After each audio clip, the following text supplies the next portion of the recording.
사랑 안에서 넉넉히 이기십시오. 아멘. 사랑 안에서 넉넉히 이기십시오라는 제목으로 말씀 증거하겠습니다. 자, 이 시간 우리 서로에게 우리 마음을 담아서 축복하겠습니다. 우리 앞뒤 잘 보시고요. 사랑합니다. 축복합니다. 인사합시다. 사랑합니다. 축복합니다. 아멘. 아멘. 지난 주일에 우리 생명축제 잘 마쳤습니다. 우리가 그동안 품은 영혼들도 초청했고요. 태신자들도 초청해서 함께 예배드리는데 너무 감사했어요. 말하기는 우리 그분들 한 사람 한 사람 다 예수 그리스도를 믿어 우리와 함께 구원의 복을 누릴 수 있도록 여러분 기도해 주시길 바랍니다. 또한 이번에 초청 못하신 분들도 계시죠. 포기하지 마시고 끝까지 섬기셔서 매 주일이 생명축제니까요. 품은 영혼들 계속해서 기도하며 섬겨주시길 바랍니다. 자, 오늘 우리의 실천 목표 5번째인 다음 세대입니다. 다음 세대. 다음 세대란 믿음의 다음 세대. 출애굽 1세대가 죽고 그들의 자녀 세대가 여호수아와 갈렙과 더불어 약속의 땅을 차지하는 믿음의 다음 세대가 되었듯이 우리 자녀들은 반드시 우리 믿음의 바통을 이어받아 이 땅에 하나님의 나라를 완성하고 주님의 몸된 교회를 세우는 믿음의 다음 세대가 되어야 합니다. 아멘이시죠? 하나님을 알지 못하는 다른 세대가 되어서는 절대로 안 된다는 말이에요. 자, 그럼 질문을 드리겠습니다. 믿음의 다음 세대는 누가 세워야 되죠? 보기 1번 목사, 담임 목사가 세워야 된다. 2번 직분자들이 세워야 된다. 우리 장로님, 권사님, 집사님들이 세워야 된다. 3번 부모가 세워야 된다. 4번 자녀들 스스로 세워야 된다. 답이 뭘 것 같아요? 1, 2, 3, 4번 다예요. 온 교회가 함께 힘을 합해서 믿음의 다음 세대를 세워가야 됩니다. 어느 한 사람에게 책임이 있는 게 아니에요. 모두에게 책임이 있는 것이죠. 자, 그래서 우리 앞을 보고 한번 읽어볼까요? 사도행전 5장 42절 시작. 그들이 날마다 성전에 있든지 집에 있든지 예수는 그리스도라고 가르치기와 전도하기를 그치지 아니하니라. 그렇죠. 초대교회 성도들은요, 집에서 있든지 성전에 있든지 예수가 그리스도라고 가르치기와 전도하기를 쉬지 않았어요. 즉 교회뿐만 아니라 가정에서도 신앙의 교육이 이어졌다는 것이죠. 자녀들은 교회에서는 성도님들의 믿음을 본받고 또 집에서는 부모의 믿음을 본받아서 믿음의 세대로 세워가더라. 그 결과 한 장을 넘어가면 사도행전 6장에 가보면 이런 일이 일어났어요. 하나님의 말씀이 흥왕하여 세력을 얻고 제자의 수가 심히 많아지며 제사장의 허다한 무리가 주님께 돌아왔다. 구원의 역사가 나타났어요. 언제? 온 교회가 함께 힘을 합해서 서로의 믿음을 돌볼 때 구원의 역사가 나타났다. 여러분, 하나님은 우리를 통해서도 구원의 역사를 이루기를 원하십니다. 아멘이시죠?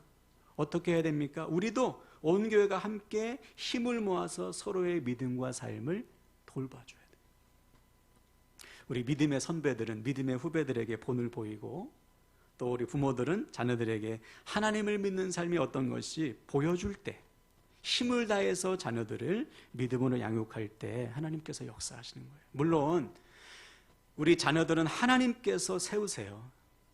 우리 부모의 노력과 계산으로 되지 않습니다. 그런데 하나님께서도요, 가만히 있으면 못해요. 역사하시지 못합니다. 부모는 우리가 하나님의 뜻을 구하고 힘을 구하면서 힘을 다할 때 하나님께서 우리를 통해서 일하시는 거거든요. 그래서 이번에 하나님께서 저에게 주신 소원이 하나 있습니다. 올해 하나님께서 함께 나누는 교회가 가정들이 이런 가정 됐으면 좋겠다 주신 소원이 뭐냐면 한번 따라할까요? 가정 예배를 세우라. 하나님께서 올해 저에게 주신 소원은 우리 가정들이 예배하는 가정이 되는 거예요. 그래서 우리 가을 신방의 주제도 그건데요. 왜냐하면 우리 가정은 믿음의 최후 보루입니다. 우리가 세상으로 나아가기 전에 반드시 들르는 곳이 바로 가정이에요. 우리가 오늘 교회에서 은혜 받고 어디로 갑니까? 가정으로 가죠. 가정에 가서 이제 세상으로 나아가야 되는데 가정에서 은혜 다 까먹는다면, 가정에서 받은 믿음 다 잃어버린다면 어떻게 세상에 나아가서 우리가 승리할 수가 있겠어요? 받은 은혜를 가정에서 더 채워가시고, 그죠? 우리의 믿음이 가정에서 더 견고해져서 세상으로 나아가야 승리할 수가 있는 거잖아요. 그래서 하나님은 위기에 처한 야곱의 가정에게 뭘 명령했죠? 예배를 명령했어요. 너희들 지금 할 것은 예배다. 나를 예배하라. 온 가족이 나를 예배할 때 회복이 일어나게 될 것이다. 그래서 하나님께서 예배할 때 야곱의 가정을 회복해 주셨잖아요. 우리 가정도 마찬가지. 여러분, 이번 가을 신방을 시작으로요, 가정마다 예배가 세워지길 축복합니다. 예. 그래서 오늘부터 여러분 작심하셔가지고, 올해가 가기 전에 우리 가정에 반드시 예배를 세우리라. 여러분 결단하세요. 목사님 예배 어떻게 세웁니까? 저는 설교할 줄도 모르고 기도할 줄도 모르는데. 어렵게 생각하지 마세요.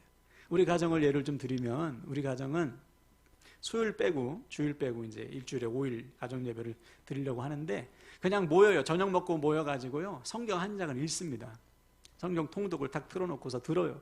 듣고서 각자 오늘 말씀 중에 깨달은 것, 주신 말씀 간단하게 나눠요. 없으면 아빠랑 똑같아요, 엄마랑 똑같아요 이러더라고요, 애들이. 아무튼 그렇게 지나.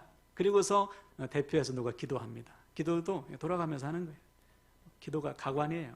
어떤 기도 같지 않은 기도도 하고 재밌어요. 근데 우리 아이들이 기도하니까 가정을 위해서 돌아갑니다. 근데 바쁠 때는 못해. 그냥 모여서 제가 짧게 기도하고, 정말 바쁠 때는 아무것도 못하고 그냥 지날 때도 많아요.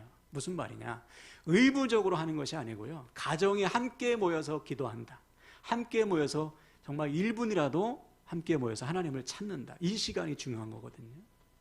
또 금요일마다 제가 올려놓잖아요. 우리 교회 유튜브 채널에. 다 구독하셨죠? 우리 채널 다 구독하셔요? 좋아요도 누르시고. 돈 되는 건 아닌데, 아무튼 금요일마다 딱 올라오면 그거 가지고 시작하는 거예요. 야, 오늘 목사님이 올리셨어. 우리가 오늘은 가정에서 기도하는 날이래. 그 짧은 10분, 15분을 통해서 가정 예배를 여러분 세워가시는 거예요. 그러면 하나님께서 반드시 우리 가정에 구원을 주시고요, 회복을 주시고 부흥케 하십니다. 이 소망 가지고 올해가 가기 전에 여러분 꼭 가정마다 가정 예배가 든든히 세워지기를 주님의 이름으로 축원을 드립니다. 자, 오늘은 다음 세대 8번째 원칙인데요. 한번 따라할까요? 사랑 안에서 넉넉히 이기십시오. 네, 우리가 오늘 말씀을 벌써 넘겼어요. 네.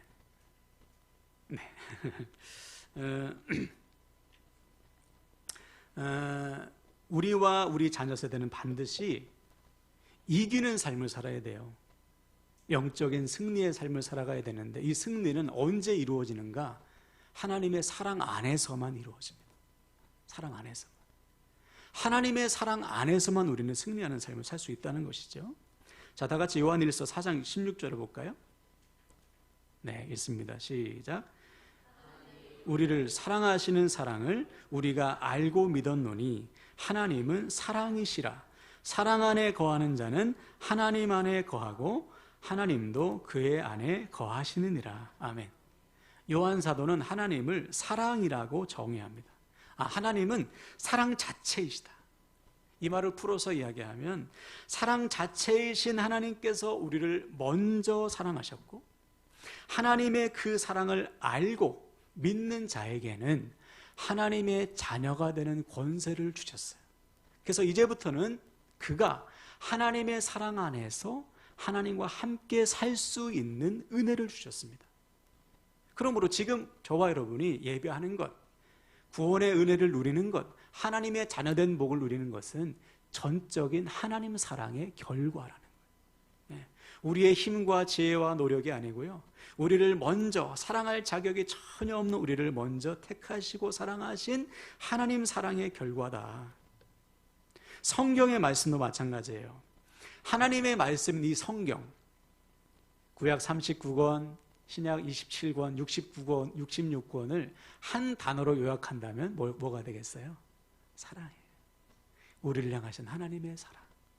실제로 마태복음 22장에 보면 한 율법사가 예수님께 질문하죠. 예수님, 선생님, 이 많은 계명, 율법 중에 무엇이 가장 중요한 큰 계명입니까?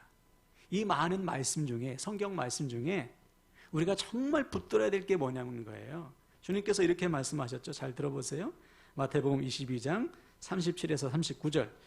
예수께서 이르시되 내 마음을 다하고 목숨을 다하고 뜻을 다하여 주 너의 하나님을 사랑하라 하셨으니 이것이 크고 첫째 되는 계명이요 둘째도 그와 같으니 내 이웃을 내 자신같이 사랑하라 하셨어요. 그렇죠.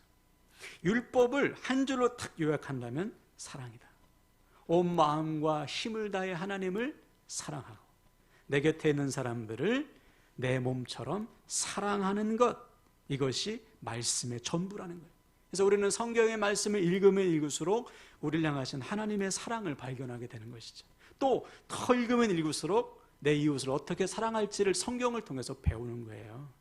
말씀을 요약한다면 사랑이다. 또 우리 주님께서 이 땅에 오신 목적도 뭡니까? 사랑이죠. 요한복음 3장 16절 하나님이 세상을 이처럼 사랑하사 독생자를 주셨으니 이는 저를 믿는 자마다 멸망하지 않고 영생을 얻게 하려 하심이라. 주님께서 이 땅에 오신 목적도 사랑. 자, 그렇다면 이 사랑을 아는 자라면 어떻게 살아가야 돼요? 사랑하며 사는 것이죠. 하나님의 사랑 안에 살면서 그 사랑으로 내 이웃을 내 몸처럼 사랑해야지. 주님은 아예 새 계명을 주셨습니다. 요한복음 13장 34절 새 계명을 너희에게 주노니 서로 사랑하라. 내가 너희를 사랑한 같이 너희도 서로 사랑하라. 어떻게 사랑해요? 내가 너희를 사랑한 같이 십자가에 달려 죽으실 정도로 자신을 희생하신 것처럼 너희도 네 자신을 희생하며 사랑할 때 너를 통해 내 곁에 있는 사람들이 사랑의 하나님을 보게 된다는 거예요. 자, 그렇다면 우리의 모습, 지금 우리의 모습은 어떻습니까? 나를 향하신 하나님의 사랑을 알고 그 사랑으로 내 이웃을 사랑하고 있는가? 주님께서 주신 새 계명, 내 자신을 희생하면서 내 곁에 있는 사람들을 사랑해서 그들이 나를 통해 사랑의 하나님을 만나고 있는가? 이 사랑이 흘러 넘쳐서 가정으로, 학교로, 직장으로 우리의 사랑이 가고 있냐 말이에요. 제가 교육전도사 때 그때 대전에 있을 때인데 결혼하기 전이에요. 집은 공주고 사역은 대전에서 해서 토요일 날 올라오면 교회에서 자야 됐습니다. 사무실에서 자는데 이불도 없이 나중에 이불 주셨어요. 이불도 없이 잘 때 얘기해요. 이불도 없이 잘 때 그때는 중고등부 예배가 토요일 날 있었어요. 토요일 날 예배를 드리고 이제 사무실에 올라왔는데 한 녀석이 올라와서는 전도사님 오늘 저 전도사님하고 같이 자고 싶어요. 남자예요, 남자. 여자 아니고. 얘는 그 교회 장로님 아들입니다. 장로님 아들. 재무 담당하신 장로님 아들인데. 자고 싶다는, 그래 자자. 같이 자는데 뭐 야식도 먹고 이런저런 얘기를 했어요. 그러다가 이 녀석이 이런 말을 했어요. 우리 아빠는 교회에서와 집에서 너무 다르다는 거예요. 교회에서는 장로님인데 집에서는 너무 무섭다는 거죠. 어떻게 무서운지 모르겠어요. 아무튼 무지 무섭대. 그러면서 하는 말이 뭐냐면 아빠를 통해서는 하나님의 사랑을 느껴본 적이 없다라고 말하더라고요. 아빠를 통해서는 하나님의 사랑을 느껴본 적이 없어요. 그래서 그런지 이 아이가 그 당시에 조금 방황했어요. 학교에서도 그렇고 적응을 잘 못하고 교회에서도 그렇고. 자, 그렇게 한 20년 가까이 흘렀죠. 몇 달 전에 그 어머니 권사님을 만났어요. 목회자 체육대를 목원대에서 했는데 거기 봉사하러 오셨더라고요. 권사님이신데. 그래서 궁금하잖아요. 야, 권사님 걔 지금 어떻게 지내요? 그랬더니 지금은 아예 교회를 떠났다는 거예요. 신앙생활 하지 않는다면서 기도를 부탁하시더라고요. 목사님 좀 기도 좀 부탁해달라고. 아무개 다시 교회를 돌아오도록 믿음이 회복되도록 기도해달라고 하시더라고요. 여기서도 한번 보세요, 여러분. 내가 아무리 목사요, 내가 아무리 직분자라 할지라도 나를 통해 사랑이 흘러가지 않으면요, 내 곁에 있는 사람들이 내가 믿고 있는 주님을 몰라요.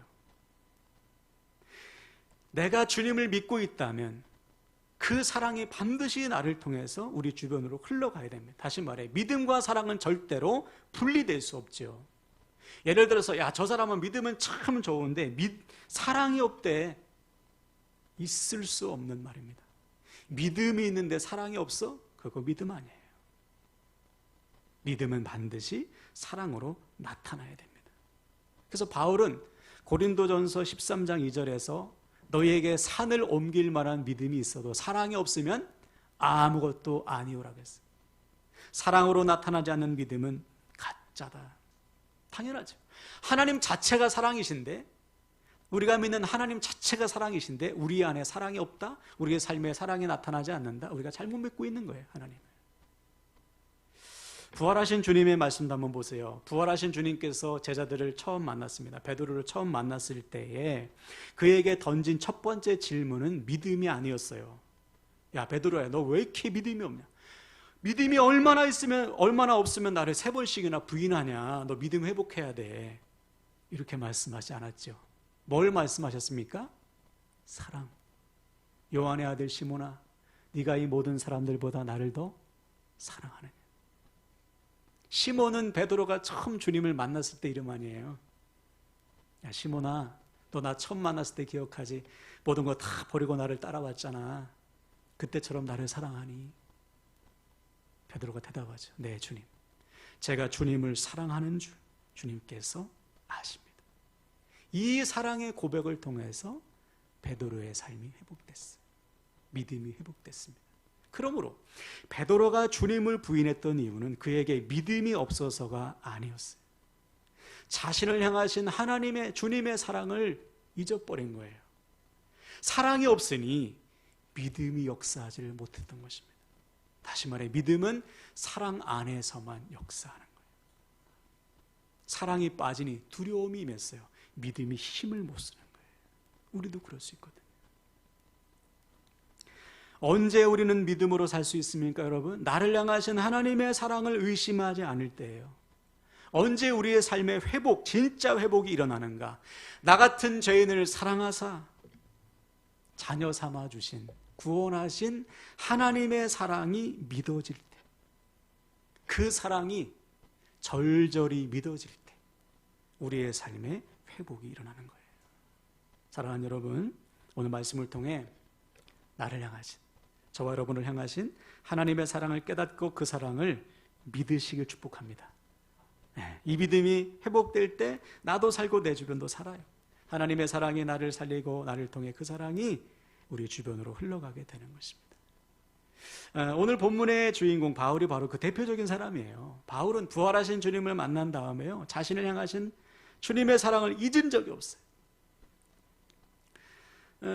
날마다 그 사랑 안에 거하면서 하나님의 사랑으로 충만한 삶을 살았어요. 그 결과 바울을 만나는 사람마다 바울 안에 있는 사랑의 주님을 만났습니다. 바울을 보면서 아, 주님은 사랑이시구나. 아, 바울을 보면서 아, 하나님은 사랑이시구나 깨닫게 되었다는 거예요. 자, 그렇다면 바울의 삶이 평탄했기 때문에, 바울의 삶이 늘 승승장구했기 때문에 바울이 하나님을 사랑했구나. 천만의 말씀. 정반대예요. 자, 오늘 본문의 고백을 보세요. 35절 36절 제가 읽겠습니다. 누가 우리를 그리스도의 사랑에서 끊으리요? 환난이나 곤고나 박해나 기근이나 적신이나 위험이나 칼이랴. 기록된 바 우리가 종일 주를 위하여 죽임을 당하게 되며 도살당할 양같이 여김을 받았나이다. 함과 같으나.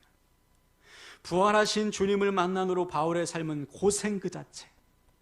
여러분, 그가 복음을 전하면서 얼마나 많은 매를 맞고 돌을 맞았습니까? 바울을 죽이려고 하는 결사대까지 있었잖아요. 가는 곳마다 죽음의 위협을 당했어요. 오죽하면 내가 도살당할 양처럼 살았다 그랬잖아요. 그 정도로 고생 그 자체였다는 것입니다. 자, 그런데 어떻게 그런 고난을 다 견뎌냈다는 거예요? 자신을 향하신 하나님의 사랑을 믿었기 때문에. 자신을 향하신 하나님의 사랑을 의심하지 않았기 때문에 그는 모든 고난을 이겨냈다. 그 결과 37절 다 같이 한번 읽을까요? 37절 시작.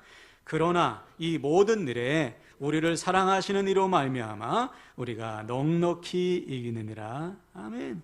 넉넉히 이겼다는 거예요. 이 모든 것이 고난도 나를 향하신 하나님의 사랑임을 믿고 그 믿음 안에서 승리할 수 있었다. 여러분, 바로 이거죠. 하나님의 사랑을 믿는 자는 믿음대로 삽니다. 눈앞의 상황에 흔들리지 않아요. 이 또한 하나님의 사랑이구나. 하나님께서 나를 사랑하셔서 이 상황을 허락하셨구나. 이 믿음 속에서 믿음으로 사는 거예요. 그때 우리는 하나님께서 주시는 승리를 누리게 됩니다. 반면에 하나님의 사랑을 의심하는 순간 우리는 절대로 믿음대로 살 수 없어요. 여러분, 엘리야 보세요. 그 믿음이 투철한, 믿음이 대단한 엘리야가 하루아침에 믿음 다 무너지지 않습니까? 왜? 그에게 믿음이 없어서가 아니에요. 하나님의 사랑을 빼앗아갔기 때문에 그렇지. 두려움이 하나님의 사랑을 잊어버린 거예요. 여러분, 이것이 사단의 전략이에요. 우리 안에서 사단은 믿음을 뺏을 수 없어요. 근데 사랑을 의심하게 만드는 거예요. 야, 너 하나님을 사랑하지 않는 것 같아. 야, 이 상황은 하나님이 너 어떻게 할 수 없어. 야, 하나님이 사랑하면 너에게 이러한 고난을 주겠니? 우리 안에서 사랑을 자꾸만 빼앗아가는 거예요. 왜? 사랑을 빼앗아가면 믿음은 무용지물이기 때문에.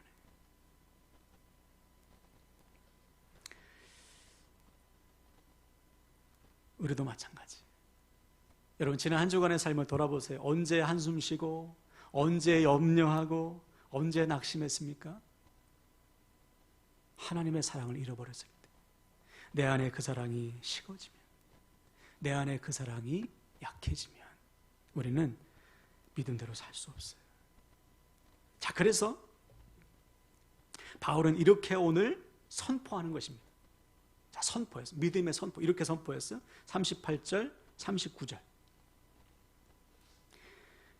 내가 확신하노니. 멋있는 선포죠. 나 믿는다. 나 의심하지 않는다. 내가 확신하노니 사망이나 생명이나 천사들이나 권세자들이나 현재일이나 장래일이나 능력이나 높음이나 깊음이나 다른 어떤 피조물일지라도 우리를 우리 주 그리스도 예수 안에 있는 하나님의 사랑에서 끊을 수 없으리라. 한번 다 같이 선포할까요? 내가 확신하노니. 속지 않겠다는 거예요. 내가 사단에게 속지 않겠다. 눈앞의 현상에 속지 않겠다. 나는 믿는다. 내가 설령 죽음의 위협 앞에 있을지라도, 칼이 내 목을 겨눌지라도 나는 나를 향하신 하나님의 사랑을 믿는다. 그 믿음 안에서 바울은 믿음의 삶을 살았던 것이죠. 실제로 바울은 그가 순교하기까지, 로마에서 목이 베어 순교하기까지 주를 향한 사랑이 더욱 간절한 삶을 살았습니다. 날이 가면 갈수록 주를 향한 사랑이 더 깊어졌어요. 식어지지 않고. 왜냐하면 그가 디모데전서 1장에서 고백하듯이 나는 죄인 중에 죄인이야, 나는 죄인 중에 괴수야, 이런 나를 찾아오셔서 자녀 삼아주신 하나님의 사랑을 잊을 수 없는 거예요. 뿐만 아니라 나 같은 죄인을 하나님의 도구로 쓰셔서 복음의 일꾼, 구원의 일꾼으로 사용하신다는 것 자체가 이건 있을 수 없는 사랑인 거예요. 뿐만 아니라 날이 가면 갈수록 주님 만날 날이 더 가까우잖아요. 그러니 그 사랑이 더 절절해지는 것이죠. 여러분, 이것이 저와 여러분의 모습이 되어야 될 줄 믿습니다. 시간이 가면 갈수록 주를 향한 사랑이 더 뜨거워지는 거예요. 그 사랑이 있을 때 나도 살고 내 주변도 살릴 수가 있는 거예요. 제가 오늘 말씀을 준비하면서 제 삶을 좀 돌아봤습니다. 최근 몇 년간은 제 인생에서 가장 힘든 시기였어요. 내 힘으로 할 수 있는 것이 없었어요. 내 힘으로 해결할 수 없는 문제를 만날 때 우리가 가장 힘들잖아요. 완전 장벽이에요. 언제 이 문제가 해결될지도 모르고 어떻게 갈지도 몰라요. 왜 하나님께서 나에게 이 문제를 주셨는지, 나에게 어떤 잘못이 있는지. 그래서 이때 제가 할 수 있는 것은 뭐냐면 우는 거예요. 우는 거. 그냥 매일 하나님 앞에 가서 우는 것밖에 없었어요. 눈물로 기도할 수밖에 없지. 자, 그런데 그때 하나님께서 저에게 주신 이 실가닥 같은 믿음이 하나 있었어요. 제가 끝까지 놓지 않은 믿음이 하나 있었습니다. 뭐냐? 나를 사랑하시는 하나님은 실수하지 않으신다. 지금은 비록 눈앞이 캄캄하고 이 문제가 언제 해결될지 알 수 없지만 나를 사랑하시는 하나님께서 이 모든 것을 합력하여 선을 이루신다. 이 믿음 하나 붙들고 하루하루를 살게 하시더라고요. 버티게 하시더라고요. 자, 그 결과 지금 돌아보면요, 내가 계획하고 생각하고 계산한 것보다 비교할 수 없이 선한 길로 인도해 주셨다는 사실을 제가 확인했어요.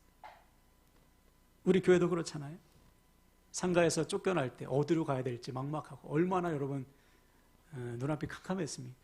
그런데 하나님의 사랑을 믿고 실수하지 않으시오, 하나님은 합력하여 선을 이루시오, 이 믿음 가지고 하루하루를 버텼더니 하나님께서 우리를 여기로 인도하셨고, 뿐만 아니라 이 사실을 아는 사람들이 우리 교회를 통해서 역사하신 하나님을 찬양하게 만드시잖아요. 영광을 돌리게 만드시잖아요. 마찬가지. 우리가 우리를 향하신 하나님의 사랑을 의심하지 않고 그 사랑 안에서 하루하루를 믿음으로 살아갈 때 하나님은 우리를 가장 좋은 길로 인도하실 뿐만 아니라 우리 곁에 있는 사람들이 우리 안에서 역사하시는 사랑의 하나님을 보게 하시는 거예요. 그러므로 사랑하는 여러분, 지금 우리에게 필요한 것은 나를 향하신 하나님의 사랑을 믿는 것입니다. 어떤 상황에서도 그 사랑을 의심하지 않는 것. 그때 우리는 믿음대로 살 수 있는 것이죠. 그러므로 이 시간 말씀을 마무리하는데 여러분, 오늘부터 매 순간 하나님의 사랑 안에 거하시길 축복합니다. 고난 중에도 하나님을 사랑하세요. 그 사랑을 의심하지 않고 믿으세요. 오히려 실수가 없으신 하나님, 이 모든 것을 합력하여 선을 이루시겠지. 이것을 믿으시고 더욱 하나님을 사랑하시길 축복합니다. 그때 우리도 바울처럼 모든 것 넉넉히 이기게 될 줄로 믿습니다. 더 나아가 내 곁에 있는 사람들이 나와 함께 하시는 사랑의 하나님을 만나게 될 줄로 믿습니다. 아멘. 이 시간 저를 따라서 선포하고 마치겠어요. 하나님의 사랑 안에서 넉넉히 이기겠습니다. 아멘. 사랑 안에서 넉넉히 이기겠습니다. 아멘.